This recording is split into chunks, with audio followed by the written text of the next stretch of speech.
Please, and there's a lecture if you'd like to use it, which is also live. It's just I speak more slowly if I'm sitting down. There's no rush, you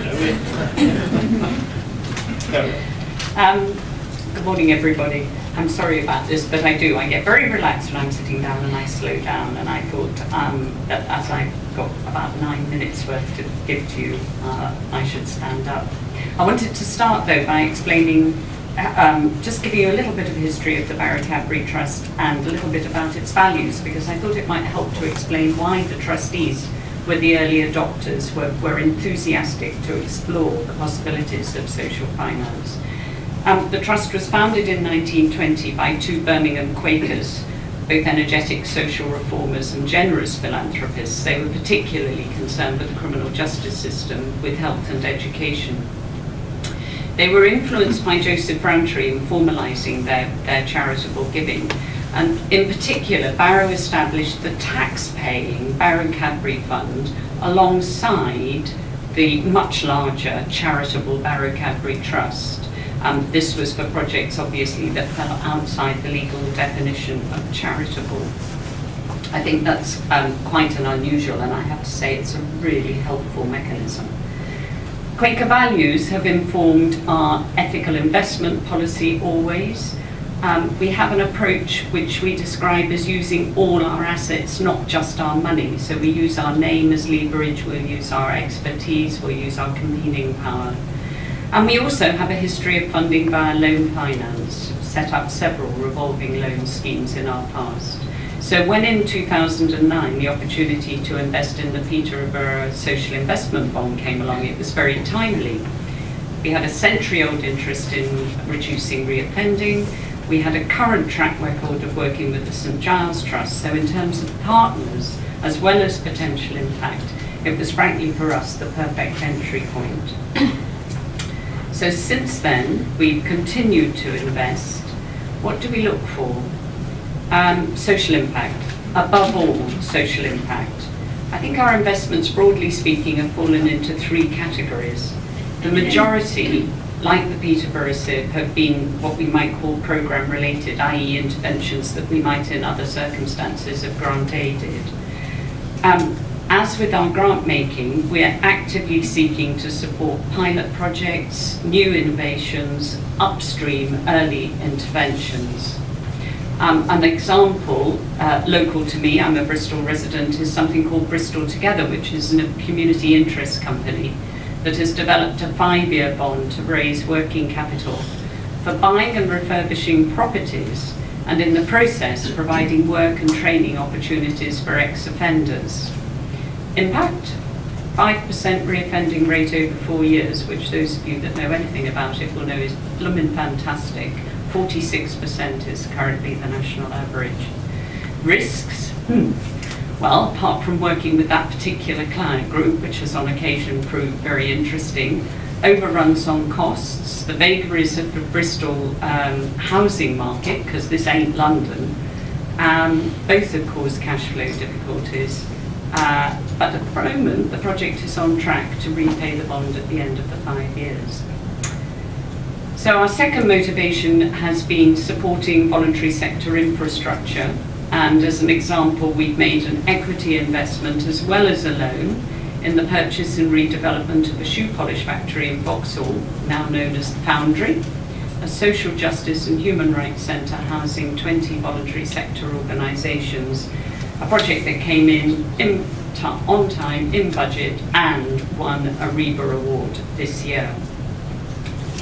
The Trust is also, and I suppose this is the third strand, interested in developing the social investment market, which is what motivated our investment in Golden Lane Housing. Just to be clear, what we invested in from our social investment fund was the 2013 bond issued through Triodos. Interestingly, we've subsequently invested in the 2014 bond that's been referred to, but this was actually a mainstream investment via our investment manager in a corporate bond in line with our investment policy. We're very thrilled that it's been launched in this way and hope to see more. That takes me to what we have, our cash, we've an endowment of approaching 80 million. We've set aside 5%, so 4 million, for social investment, not deep pockets.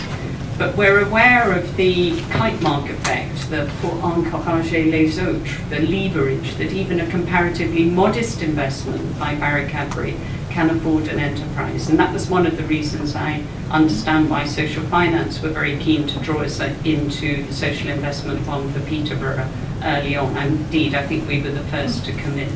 So they were able to use our name to encourage others. Whether an investment relates closely to one of our programs or offers an opportunity to develop the market, I must emphasize that above all, we're keen to ensure significant social value above and beyond simply savings to the public purse. Not meaning that those aren't valuable, they are, but we want more. I was asked to say a few words about risk and return. The potential social impact must justify the risk. But we do take a whole portfolio view of financial returns, so our appetite for risk varies with each investment. We're prepared to take risks and indeed believe that we should be taking risks. And we've invested in a couple of ventures where we knew the risks were very high. I have to be honest, one has folded and we will have to write off that loan and we've learnt lessons from that investment. But fingers crossed, the other one's still going. While we seek considerable social impact, I think I'd probably describe this as not financially ambitious. If we preserve the real value of the fund over, say, a 10-year period, I think we'd be satisfied. And although you might think that more might be exciting, I think it would cause us to question whether or not our risk appetite was right and whether or not we got the right balance between social and financial return. We do become involved in the projects that we support if invited. We've made 15 investments to date. We have a direct involvement in 3. I sit on the board of one and I'm happy to talk about that.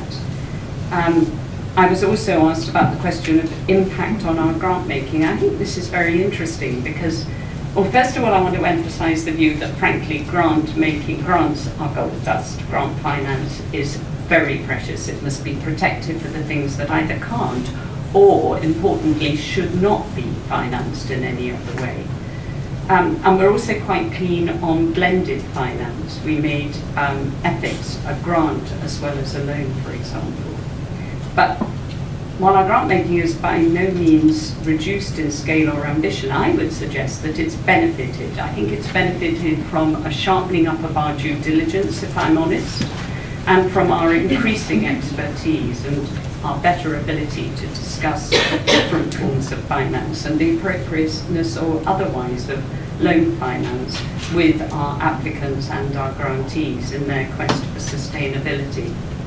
So just one more word before I conclude. I think, as others have said, that social investment offers a very welcome alternative source of finance, but it's not the only answer, and it's not for everyone.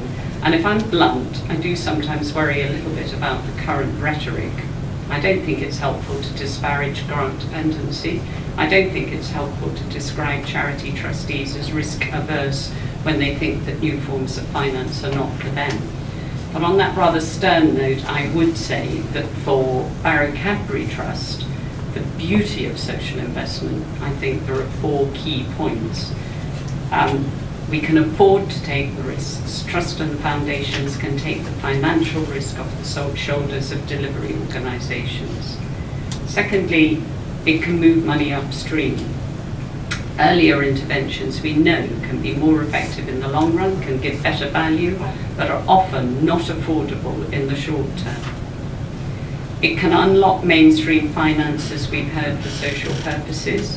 As an example, we invested quite a lot, I can't remember, about 180,000, I think, in Golden Lane in the first instance. We've already sold 70,000 of those bonds, so bringing more people, more social investors into the market. And that really is my 4th point, and that's the cyclical nature of these investments. As loans are repaid, our capital is available to invest more.